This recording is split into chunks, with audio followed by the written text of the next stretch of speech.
Esta es la palabra de fe que predicamos, que si confesares con tu boca que Jesús es el Señor y creyeres en tu corazón que Dios le levantó de los muertos, serás salvo.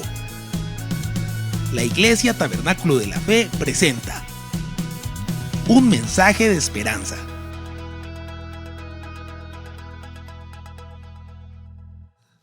Apocalipsis capítulo 2 y capítulo 3. Las cartas escritas a través del apóstol San Juan en la isla de Patmos, donde se encontraba prisionero cerca del siglo 100, del año 100 de este siglo. Y él escribió esa carta. El Espíritu, Dios le habló y le dijo que escribiera esas cartas a la iglesia. Y Dios, como leímos la palabra, como la oímos, y les animo a que lean esos capítulos, nuevamente el capítulo 2 y el capítulo 3, principalmente los que no habían llegado todavía. Quisiera hacer esta precisión. El más grande enemigo de la fe cristiana no es el nuevo orden mundial. Está como uno de nuestros enemigos. Con la Agenda 2030, ahora, como saben que no se cumplió la Agenda 2030, entonces el año pasado la ONU, allá en Nueva York, en la reunión que tuvo, se lanzó la Agenda 2045, lanzaron un poco más para que se pueda cumplir la Agenda 2030. Y luego también tienen lo que se llama el Pacto del Futuro, que es muy interesante que no ignoremos lo que está pasando, lo que se está planeando, no para una nación, no para un grupo, no para una religión, sino para toda la tierra. Es un proyecto global que viene desarrollándose desde hace un tiempo acá. Yo digo que el más grande enemigo no es el nuevo orden mundial, ni todas sus lazos que tiene, todos sus tentáculos que tiene. Hermanos, con el nuevo orden mundial se nos quiere imponer, por ejemplo, un nuevo modelo de familia. Pero el más grande enemigo, como el doctor Wilson lo mencionaba sobre la familia, estos días escuché a uno de los candidatos presidenciales hablar en favor de la familia públicamente y presentó su familia con 4 hijos que tiene. Y fue interesante escucharlo. Hermano, el más grande enemigo que tenemos está dentro de la iglesia, dentro del mundo cristiano.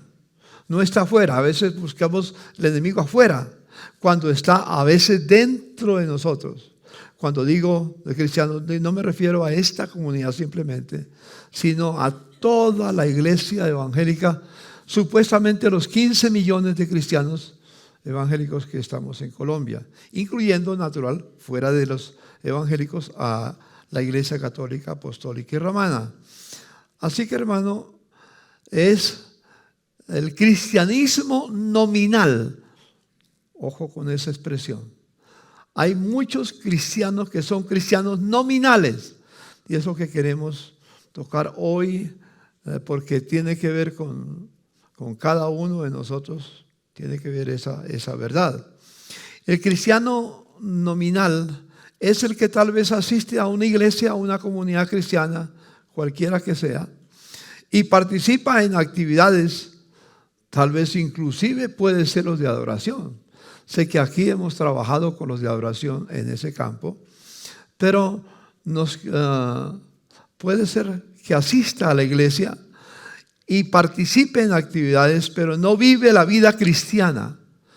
En Colosenses capítulo 1, versículos 9 y 10, dice: por lo cual también nosotros, dice el apóstol San Pablo, desde el día que lo oímos, no cesamos de orar por vosotros y de pedir que seáis llenos del conocimiento de su voluntad, de la voluntad de Dios, en toda sabiduría e inteligencia espiritual, para que andéis como es digno del Señor, agradándole en todo, llevando fruto en toda buena obra y creciendo en el conocimiento de Dios. El apóstol Pablo que sabía que había dificultades también en su momento con algunos que no practicaban los principios cristianos. Entonces nos dice esa palabra muy especial. Pero también el Señor Jesucristo, antes de ir a la cruz, del capítulo 15 del Evangelio según San Juan, dice estas palabras: yo soy la vid verdadera, mi Padre es el labrador. Todo pámpano que en mí no lleva fruto, lo quitará. Oiga, todo pámpano que en mí, esa es una forma de hablar del Señor, una alegoría que toma el Señor. Todo el pámpano que en mí no lleva fruto, lo quitará. Y todo aquel que lleva fruto lo limpiará para que lleve más fruto. Ya vosotros estáis limpios, preparados por las palabras que os he hablado. Permaneced en mí. Escuche la palabra permanecer, cuántas veces está en esta porción que voy a leer. Permaneced. Permaneced en mí y yo en vosotros. Como el pámpano no puede llevar fruto por sí mismo si no permanece en la vid, así tampoco vosotros si no permanecéis en mí. Yo soy la vid, vosotros los pámpanos. El que permanece en mí y yo en él, este lleva mucho fruto, porque separados de mí nada podéis hacer. El que en mí no permanece será echado fuera como pámpano y se secará, y lo recogen y los echan en el fuego y arden. Pero si permanecéis en mí y mis palabras permanecen en vosotros, pedid todo lo que queréis y os será hecho.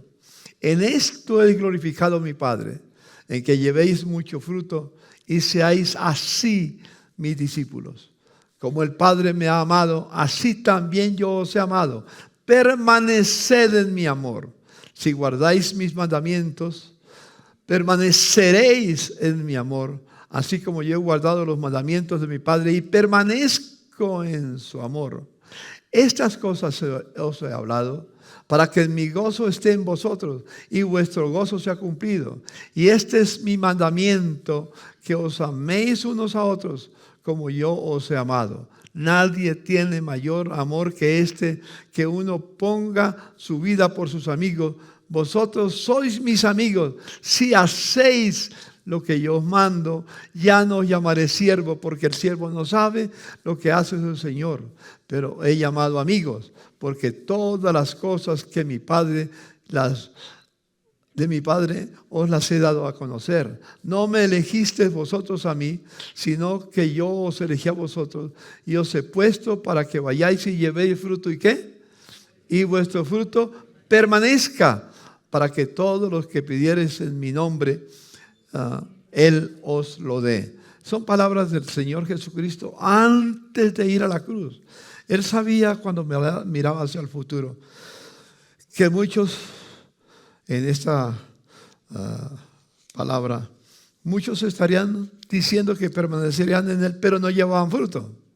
No es el fruto que Dios quiere, o como dice el apóstol Pablo en Gálatas capítulo 5, verso 22, el fruto del Espíritu también. No estaban llevando fruto. Entonces el Señor advierte desde un principio. Yo descubro en mi vida cristiana, en mis cerca de 66 años caminando con el Señor y más de 65 de ser pastor, existen dos clases de ateos. Dos clases de ateos.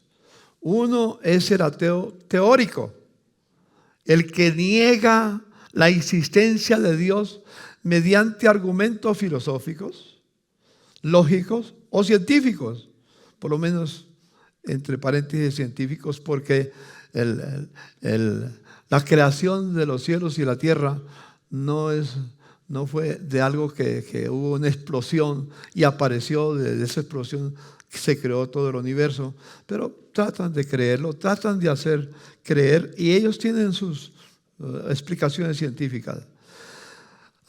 Refutan los argumentos que nosotros tenemos, teístas como somos nosotros, creemos en Dios, y busca razones para probar la no existencia divina. Niegan al Señor Jesucristo. Juan dice que todo lo que ha sido hecho fue hecho por el Señor Jesús. Si ustedes recuerdan Juan capítulo 1, al comenzar su epístola. Y es muy interesante que lo notemos, que ustedes lean ese capítulo 1 de Juan, la mayoría lo conocen, versos 1 al 5. Ateo, ese es el ateo teórico, pero está el ateo práctico. ¿Quién es el ateo práctico? El ateo práctico es el que tiene su propia forma de vivir, aunque es cristiano supuestamente, aunque cree en Dios, porque uno le pregunta a la gente, yo creo en Dios, pero se le hace la pregunta, ¿pero hace lo que Dios manda? No, ni me interesa, solamente creo en Dios, cree en Él. Pero la existencia de Dios, su palabra y las enseñanzas de Jesús no tienen impacto en su vida. Tal vez no niegue la existencia de Dios, cree que existe una divinidad o un Dios, pero vive y actúa como si Dios no existiera. ¿Cuántos cristianos actúan como si Dios no existiera? Y una de las razones es porque no conocen la palabra de Dios. La tienen, pero a veces la Biblia en la casa es nada más que un libro para la biblioteca. Pero no la leen, no la estudian y menos la predican, la viven. Menos. Con su vida sigue el mundo, que los principios que hay en la cultura que vivimos, vive esos principios, aunque sabe que están en contra de la palabra de Dios, pero los hacen. Hay muchos cristianos evangélicos y yo anhelo que no haya nadie acá que esté considerado entre un cristiano como este cristiano que estoy mencionando, nominal, que no sea nominal, sino que sea una persona que realmente está viviendo los principios que Dios ha establecido. Desde hace años, desde 1974, se formó un movimiento que se llama Lausana. Lausana tuvo el primer congreso allá en Lausana, Suiza, una ciudad que hace poco visité para conocer más sobre lo que se estaba haciendo en Lausana. Pero empezó en 1974. Después, en 1980, a través de la asociación Billy Graham, yo en ese de Lausana no pude ir porque yo no era tan conocido en ese tiempo y querían buscar líderes de influencia en su momento. Pero ya en 1980 estuve en Pattaya, Tailandia, con la asociación Billy Graham, que era parte del movimiento de Lausana. Tuvimos un tiempo muy especial para mencionar el nominalismo cristiano que se estaba extendiendo. Más adelante se hizo en 1983 una reunión de Lausana allá en Filipinas. Fue un tiempo lindo.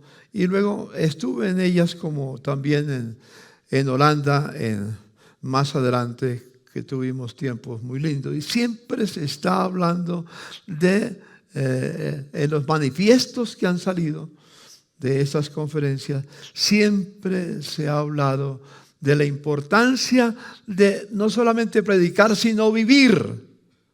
Muchas veces cualquier persona aquí en esa congregación o en cualquier congregación escucha lo que Dios dice, pero la pregunta es si lo practicamos. No hacemos una reunión, no tenemos un culto como este, simplemente para entretener a los santos, como decía un amigo, entretener a los santos hasta que mueran en gracia de Dios. No es para entretención, es la orientación que Dios nos da para poder vivir los principios que Dios ha establecido. En el 2020 tuvimos, en el mes de marzo, al principio del 2020 empezó el COVID-19. ¿Se acuerdan del COVID-19? Algunos en Colombia partieron con el Señor. De esta congregación solamente una persona pasó a la eternidad por causa del COVID, aunque muchos de los hermanos sí perdieron familiares en ese tiempo. Pero a veces yo pienso, ¿por qué Dios permitió el COVID-19 o cualquier otra peste que haya en la tierra? Yo creo que Dios permitió el COVID-19 porque en esos 2 años, aquí esta congregación estuvo cerrada 2 años, que no podíamos reunirnos porque estaba prohibido y todos teníamos temor del COVID. Cada uno de ustedes vivió el COVID a su manera, en su forma, pero creo que Dios permitió el COVID con una intención, entre otras, sacar a la luz los creyentes nominales. ¿Sabes? Cuando empezó el COVID, nosotros teníamos aquí una congregación de 3,000 miembros. Teníamos 3 cultos el día domingo. Pero cuando terminó el COVID, cuando ya se pudo abrir el templo, nos quedamos con unos 300 o 400 personas. Claro, algunos viajaron a otros lugares, están en Europa, otros se fueron para Estados Unidos, otros para el Canadá, otros para diferentes lugares de América Latina, otros para diferentes lugares de Colombia. Inclusive unos se fueron para Chía, y los de Chía no pueden venir casi. ¿Por qué? Porque el tráfico es terrible, venir de Chía acá. Entonces, por eso se está abriendo una congregación en Chía, en Cajicá, para los hermanos que viven allá. Y mi hermano Jorge Barrera es el pastor de esa comunidad, que está haciendo un buen trabajo. Por ahora está suspendido los cultos porque todos están viajando. Es una congregación pequeña, pero tuvimos que buscar nuevas maneras de poder llevar la palabra del Señor y ahora estamos usando, por ejemplo, lo que nunca utilizábamos antes. Antes no usábamos el canal de televisión de YouTube. Ahora mismo este mensaje está siendo transmitido a toda la tierra a través de YouTube, porque tengo muchos contactos en distintos lugares del mundo y les envío el mensaje para que el link para que lo puedan ver. Pero tenemos hermanos muy queridos, muy lindos, hermosos hermanos, que creo que viven la palabra del Señor, pero se contentan no con reunirse en comunidad, sino sentarse en la casa y ver el culto. Muchos lo están viendo a esta hora y yo desde acá los saludo y les bendigo. Y esperamos que ustedes no sean parte del cristianismo nominal, que escucha la palabra, que sabe cuál es la voluntad de Dios, pero no la vive. Hermanos míos, por ejemplo, yo hago unas preguntas. ¿Cuántos saben que la gran comisión no es un consejo ni un favor que Dios nos pide, sino un mandato, una orden que Dios ha establecido? Y en Juan, por ejemplo, nos dice, la primera de Juan dice a los ateos, o mejor, a los cristianos les dice: no améis al mundo, ni las cosas que están en el mundo. Si alguno ama al mundo, el amor del Padre no está en él. Porque todo lo que hay en el mundo, los deseos de la carne, los deseos de los ojos, la vanagloria de la vida, no proviene del Padre, sino del mundo. Y el mundo pasa y sus deseos, pero el que hace la voluntad de Dios, ¿qué dice otra vez la palabra? Permanece para siempre. Permanece para siempre. Hermanos, hay 5 capítulos en la Biblia que fueron escritos por Juan, que son palabras que Jesús enseñó a sus discípulos.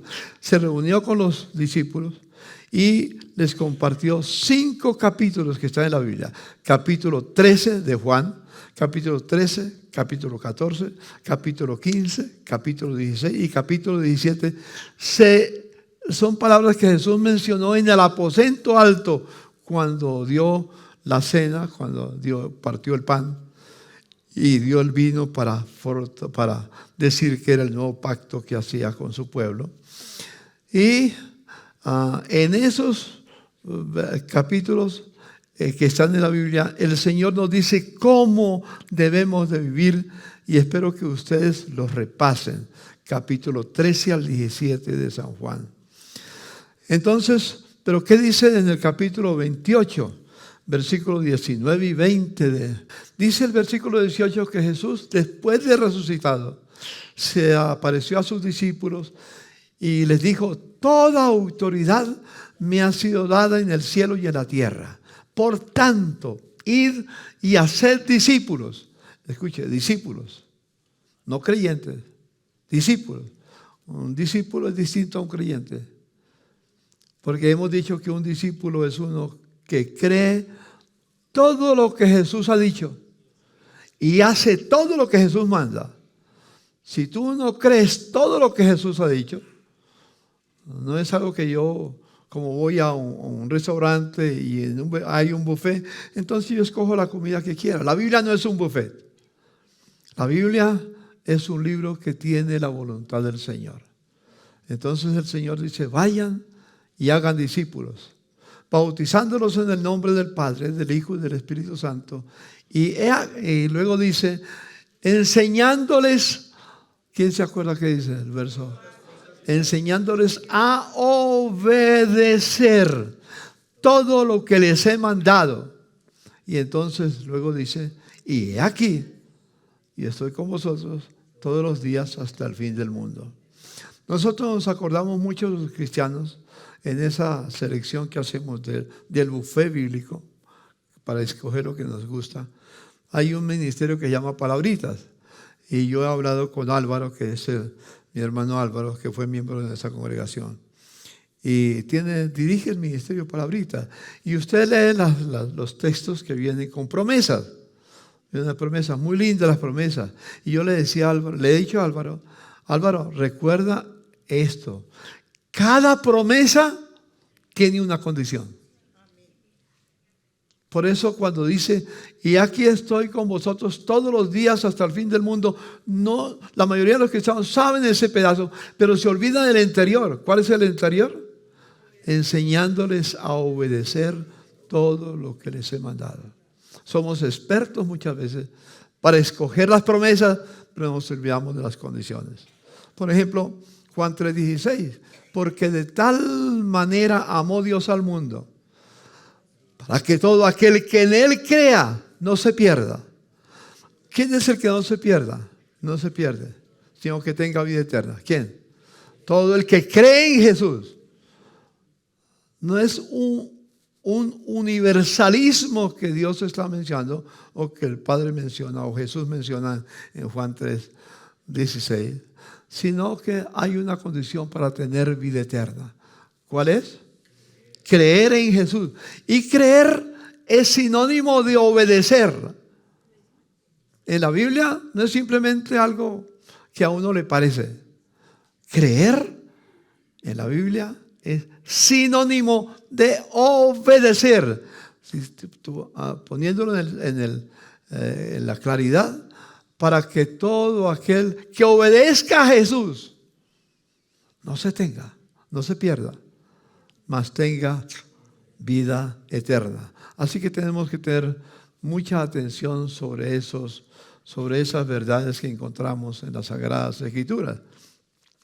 Por eso entonces la pregunta que yo me hago a mí mismo, hago a mis hermanos en cualquier parte donde voy, de Colombia o del mundo donde esté, siempre pregunto acerca de la Gran Comisión. Por ejemplo, voy a mencionar algo.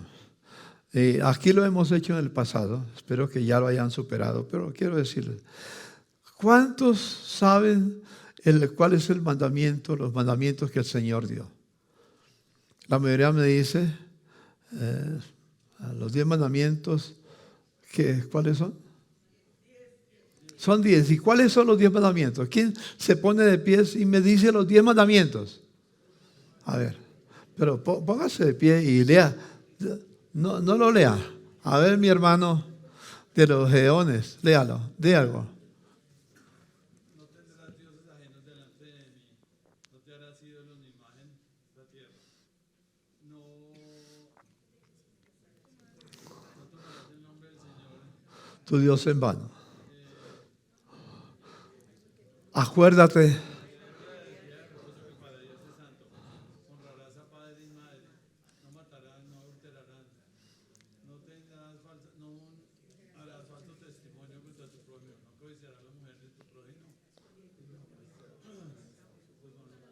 No codiciarás. Okay. Muy bien, hermano. Gracias. Gracias. Eso es Gracias, hermano, porque nos da un ejemplo nuestro hermano. ¿Cuántos de aquí saben los 10 mandamientos de memoria? A ver, levante la mano. Levante los que saben los 10 mandamientos. Y yo les pido que vengan aquí a decirlo. ¿Vale? La realidad es que la mayoría no los sabe, no los conoce. Los ha oído mencionar, pero no los conoce. ¿Cómo puedo yo obedecer algo que no conozco? Por eso un cristiano nominal no obedece los 10 mandamientos porque no los conoce. Por ejemplo, el 4.º mandamiento que ha mencionado mi hermano, acuérdate del día de reposo. 6 días trabajarás y harás toda tu obra, pero el 7.º es para el Señor. Es lo que hoy llamamos, después del calendario del nuevo calendario de Occidente que se realizó en el siglo III, que hoy llamamos domingo, porque en esos tiempos no existían los nombres de los días, solamente el día 1, 2, 3, 4, 5, 6 y 7, nada más. El 7.º era el día de reposo. Ahora, hoy ya sabemos que se cambió, porque el 1 es el domingo, el 2 es el lunes, el martes es el 3, luego el miércoles.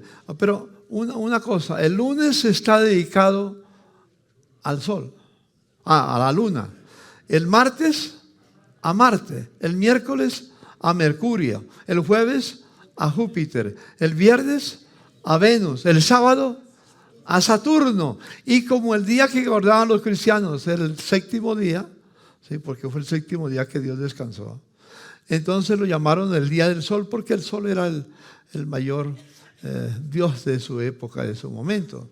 Entonces, pero el principio es sencillo. ¿Cuántos de nosotros guardamos, obedecemos? Porque sigue diciendo, no harás obra en él, ni tú, ni tu siervo, ni la persona, sino que lo usarás solo para agradar al Señor nada más, para bendecir al Señor, para recordarse todas las bendiciones que recibió la semana que terminó. Y el primer día de la semana, que es lo que llamamos domingo hoy. En la Biblia, hoy es el primer día de la semana. Entonces, la verdad, aquí tenemos una necesidad muy grande. Yo a veces pienso lo que va a pasar en el mes de junio. ¿Saben lo que hay en el mes de junio? El Campeonato Mundial de Fútbol. El Campeonato Mundial. Y muchos van a dejar, si Colombia juega, un domingo por la mañana, se quedan, ¿qué haciendo? Quedan en la casa para ver el mundial. O si Colombia no juega, pero juega cualquier otro, pues prefieren. Inclusive yo sé, no bendigo a los que pueden ir. Muchos ya están haciendo planes para irse a Estados Unidos o a Canadá o a México para participar en el mundial. Y está bien, disfrútenlo. Pero ojalá que el primer día de la semana, donde estén, vayan a la iglesia para adorar a Dios. O pueden entrar por YouTube y escuchar la enseñanza. Pero no es solamente unas 2 horas, sino que todo el día es para bendecir al Señor con nuestra familia, con nuestros seres queridos en la casa. Hermanos, ¿cuántos saben que hay que guardar el día de reposo y lo están guardando? Los 10 mandamientos. ¿Cuántos saben que el Señor nos dice en su palabra, amarás a tus enemigos? ¿Cuántos saben que el Señor lo dice? Amarás a tus enemigos. Una pregunta, ¿cuántos de ustedes de verdad aman a sus enemigos? La vara está muy alta, ¿no? Porque uno puede amar a un amigo, pero amar a un enemigo, eso ya tiene otro costo, otro precio. Negarse a sí mismo. Pero es que el Señor también ama a nuestros enemigos. Tenemos muchos enemigos, muchos en el mundo. Pero, ¿qué tenemos que hacer? ¿Pelear contra ellos? ¿Matarlos? ¿Acabarlos?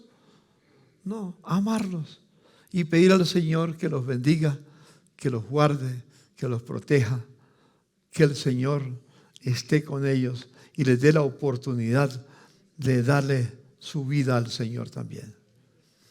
La vida cristiana es muy hermosa. Por ejemplo, nosotros conocemos no solamente la gran comisión, sino el gran mandamiento.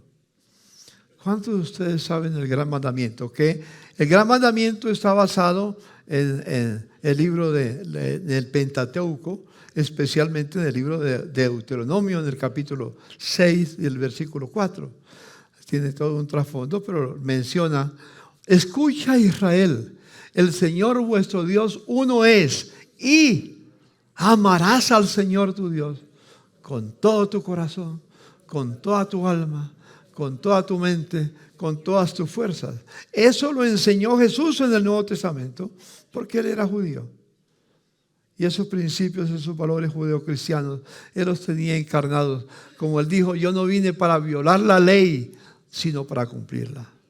Y la cumplió. Y entonces cuando le preguntaron: Señor, ¿cuál es el más grande mandamiento? Fue cuando Jesús dijo, allá en Mateo y en Marcos capítulo 12, verso 28 al 31.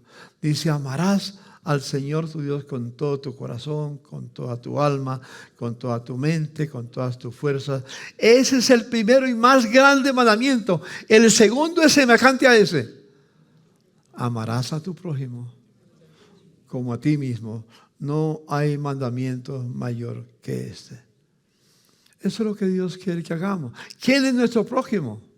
Inclusive en un tiempo los judíos de la época de Jesús creían que su prójimo era solamente el que creía como él creía. Y que era, en otras palabras, judíos. Ahí está la famosa parábola del buen samaritano, del hombre que iba en camino y unos ladrones lo encontraron y lo asaltaron, lo dejaron herido, y pasó un levita, un sacerdote, y lo vio, pero como no era judío, era samaritano, pasó de largo, no le hizo caso. Entonces pasó después otro líder religioso y lo vio, y como no era de los suyos, pasó de largo. Pero pasó un samaritano, los samaritanos eran despreciables por los judíos. Los judíos y los samaritanos no se trataban en el tiempo de Jesús. No se trataban. Pero ese samaritano se detuvo, se acercó al herido, lo vendó, lo curó, lo llevó en su cabalgadura, le dio vino y le dio alimentos para fortalecerlo. Y lo llevó a un lugar y le dijo de la posada: cuídame este herido, que cuando yo venga, y le dejó unas plata, y le dijo: cuando yo venga, si gastaste de más, yo te lo pagaré. Y Jesús dijo: ¿quién fue el prójimo de ese que cayó herido? El que pasó a su lado y lo vio en dificultades. Cuando yo paso por mi lado y puedo ver a aquel que me habló mal o me hizo daño, ¿qué debo hacer yo? No es ojo por ojo, diente por diente. Lo que yo tengo que hacer es amarlo. Eso no quiere decir que voy a vivir como él vive, ni a creer como él cree, pero es una persona que tiene la imagen de Dios en su vida, porque el hombre fue creado a imagen y semejanza de Dios.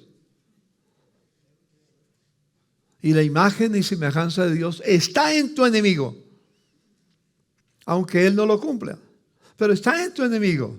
¿Qué tengo que hacer yo? Amarlo. Qué desafío, ¿no es cierto? Una persona que no lo hace es un cristiano nominal, porque escoge a quién amar y a quién no amar.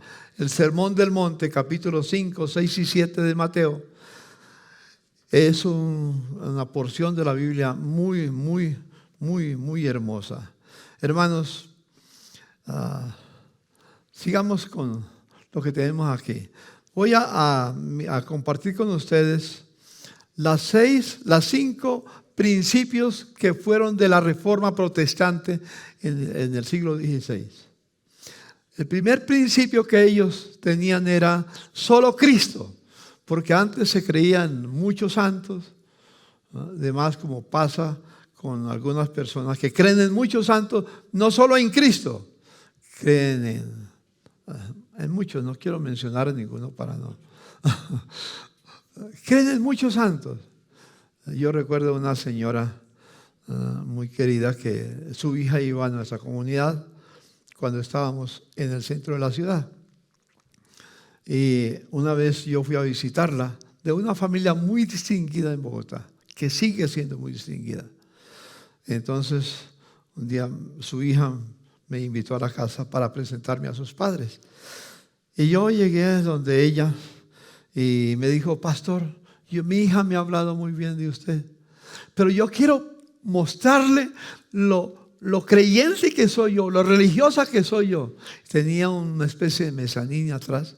Entonces me dijo: venga, recorre conmigo el mezanín. Y cuando yo la seguí, era llena de imágenes de santos por todas partes. Por cantidades, parecía un Vaticano. Era muy especial. Entonces me dijo: yo con esto le quiero probar que yo creo en todos los santos que hay y los amo, pero el que más me gusta es este. Y le dije: ¿cómo se llama? Me dice: el justo juez. Pero ¿qué hace? Era una imagen de un anciano que estaba mirando hacia el mundo con un látigo, listo para darle al que se diga. Me gusta porque se parece a mí. Ella me dice con todo su anhelo, con todo su orgullo, con toda su devoción: se parece a mí porque yo también estoy lista para castigar a todo el que no me cae bien.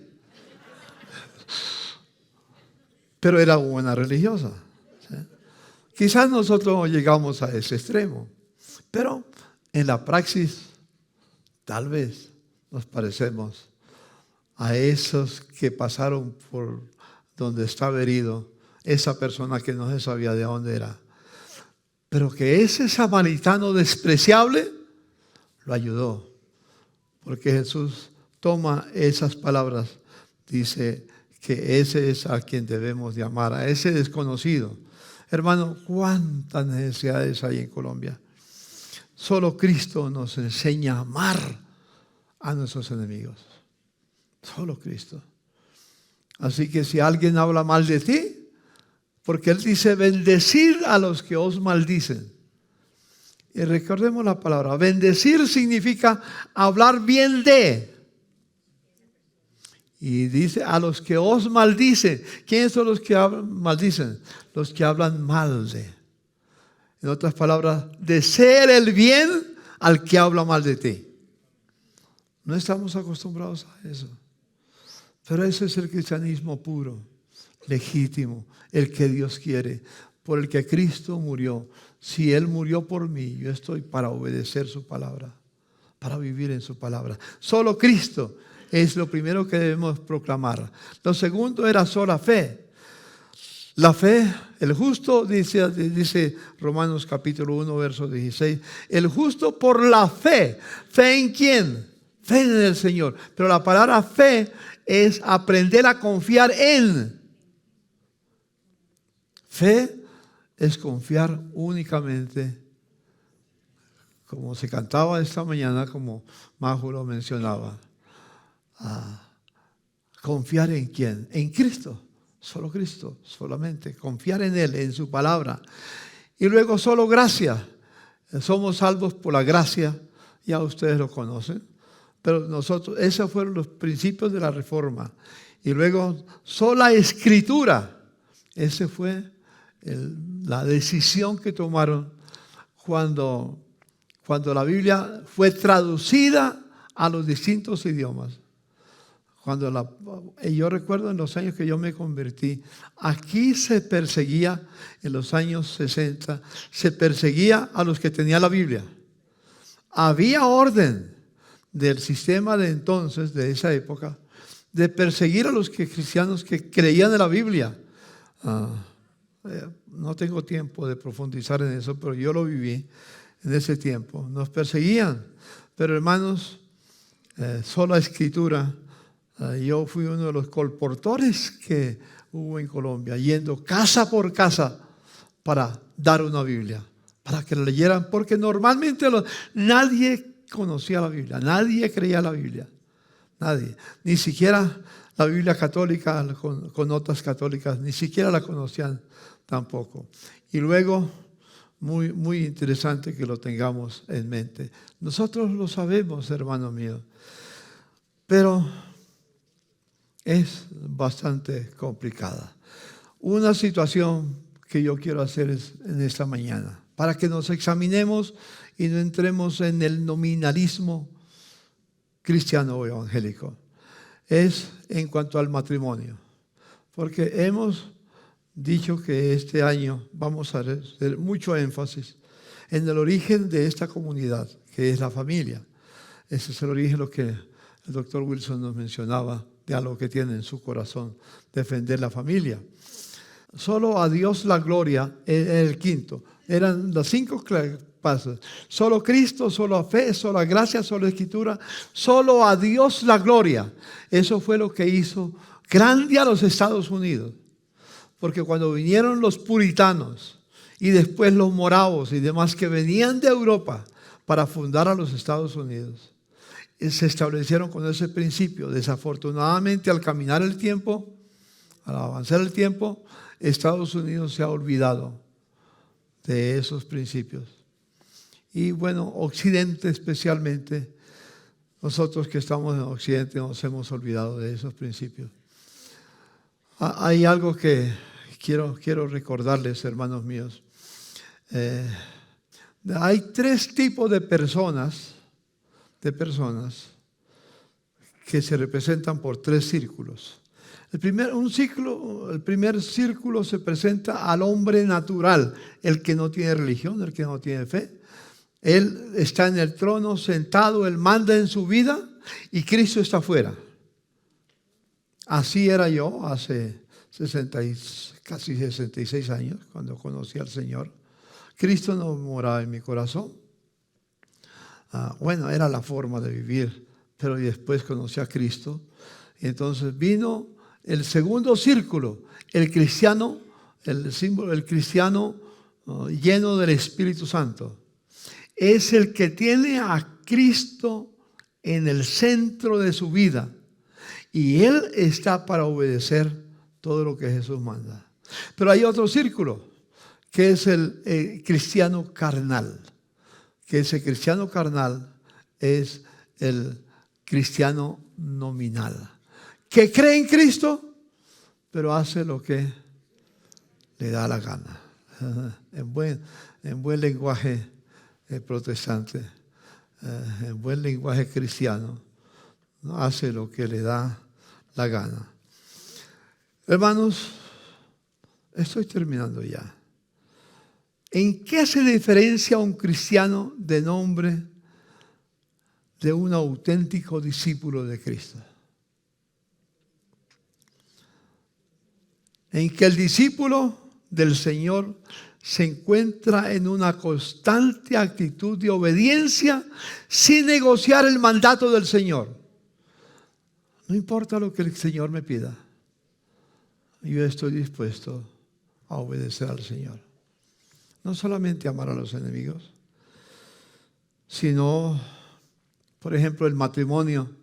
El matrimonio no es un contrato. En nuestra cultura, en nuestras leyes, el matrimonio es un contrato. Y ahora, como está el matrimonio express, peor. El divorcio express. Es peor la situación, que fue aprobado ya en el Congreso, donde simplemente alguien que está casado le dice a su cónyuge: ya no te quiero más, y se va y no tiene que hacer ningún papel. Es lo que se llama el divorcio express. Pero el matrimonio no es un contrato. Los contratos se deshacen como se hacen. El matrimonio es un pacto. La palabra pacto, no pacto histórico. No tiene nada que ver con el pacto histórico. Sí. Un pacto en el matrimonio lo hacen tres. Pensemos en un círculo. Aquí está el hombre, aquí está la mujer. Y arriba, no es un círculo, perdón, un triángulo. En ese triángulo, el hombre, la mujer y Dios está allá. Entonces, en el matrimonio, Dios participa no como invitado a la boda, sino a ser parte del matrimonio. Cuando yo descubrí esa verdad, yo me casé no por los principios cristianos, sino por los principios tradicionales. No conocía al Señor todavía, después conocí al Señor con mi esposa. Pero cuando conocí al Señor, entendí el pacto y ya llevamos vamos a cumplir 66 años en vida matrimonial y nunca hemos pensado separarnos, divorciarnos. Eso no quiere decir que somos perfectos. Ella tiene su manera de ser, yo tengo mi manera de ser. Pero sabes una cosa que quiero decirle, cada día, a pesar de nuestras diferencias, nos amamos más. Yo entendí que no me casé para que mi esposa me agradara, sino que me casé para agradar a mi esposa. Que es un grande problema que tenemos. Muchos cuando se van a casar dicen, yo me caso contigo porque tú eres la mujer que me va a hacer feliz. Nunca dice, tú eres la mujer que yo voy a hacer feliz. Siempre es egoísmo nuestro. Eso es un cristiano nominal. ¿Sí? Pero el cristiano que no es nominal, que es cristiano de verdad, que obedece todos los mandamientos del Señor, amará a su esposa, a su familia, hasta que Dios lo llame a su presencia. Yo sé que no es fácil en la cultura que estamos viviendo, pero tenemos que recobrar el principio cristiano que hace grande, hizo grande a Occidente, hizo grande a los Estados Unidos, hizo grande a Canadá, hizo grande a Suiza, hizo grande a Francia en su momento, hizo grande a esos países que fueron protestantes, que fueron influenciados por la fe cristiana, ya con los moravos o con otras personas que tenían, o los puritanos que vinieron a Estados Unidos para hacer de Estados Unidos una gran nación. En conclusión, hermanos, yo diría, debemos superar el nominalismo. Superémoslo. Estemos dispuestos a obedecer al Señor en la gran comisión y obedeciendo, como ya lo mencioné, el gran mandamiento. Amarás al Señor tu Dios con todo tu corazón, con toda tu alma, con toda tu mente y a tu prójimo como a sí mismo. Yo lo he ilustrado. Hace muchos años en el español no existía la J. En lugar de la J se usaba la X. Y por eso cuando se creó México, pusieron México con X, pero se pronuncia con J.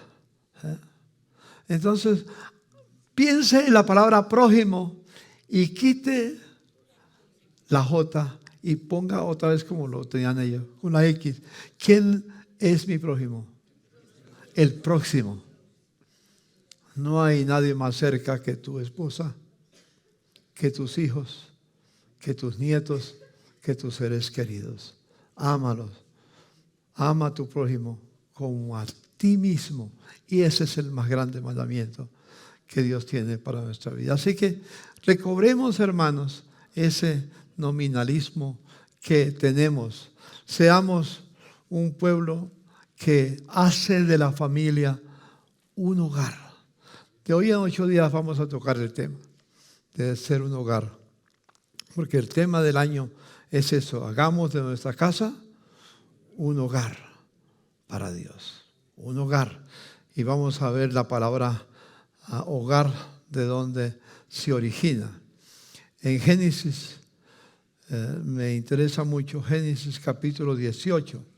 Si ustedes miran, ya hace 8 días les hablé de Génesis capítulo 12, cuando Abraham decide hacer no solamente la tienda para habitar, sino un altar para adorar, como se creía en la palabra, en la persona de Abraham.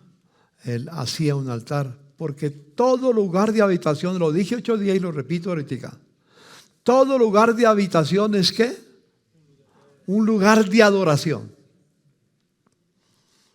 Si tu casa no es un lugar de adoración, se parece a un hotel.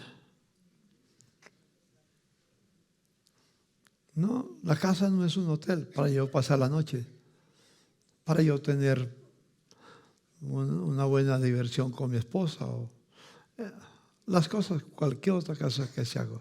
No, la casa debe de ser un lugar de adoración. Tu casa, mi casa, nuestra casa, tiene que ser un altar para Dios. No habrá, doctor Wilson, no habrá una verdadera familia si no hacen de su casa. Eso no lo puede legislar, pero sí nosotros podemos publicarlo. ¿Sí? Podemos publicar que cada casa se convierta en un hogar, porque el hogar, ya lo mencionaremos de que 8 días, ¿de dónde viene la palabra? Es el lugar en que adoramos a nuestro Dios. Si tú adoras, y por eso hemos insistido en las noches de hogar.